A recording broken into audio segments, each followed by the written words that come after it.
Comfort நம்மளா உட்கார்ந்து எல்லாம் இடம் பிடிச்சிருந்தீங்கன்னா அப்படிதான் இருக்கும். போக அப்படியே சரியா போயிடும். கம்ஃபர்டபுளா. ஆமா. அதனால பாய் போட்டு உட்கார்றாங்களா, அவசரத்துல பாய் போட்டுருவாங்க. அது அடியில கல் இருக்க மாட்டேங்குது. அப்படியே பொச்சிலே இப்படி நெவத்தி பாக்குறாங்க, ஒண்ணும் முடியல. அதெல்லாம் நெவத்தி கம்ஃபர்டபுளா உட்கார்ந்து பொச்சி பரிமாணமா உட்கார்ந்து பேச மாட்டாங்க. அதனால யார பார்த்து ஓரினே? நான் ஓரி நீ ஓரி பெத்த பிறப்பு ஓரி முன்னாடி பிள்ளை ஓரி ஆமா ஓரி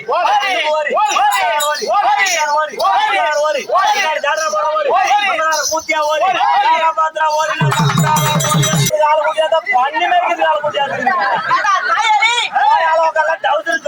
உள்ள வச்சுட்டு வருவாங்க, வெளியே வச்சுட்டு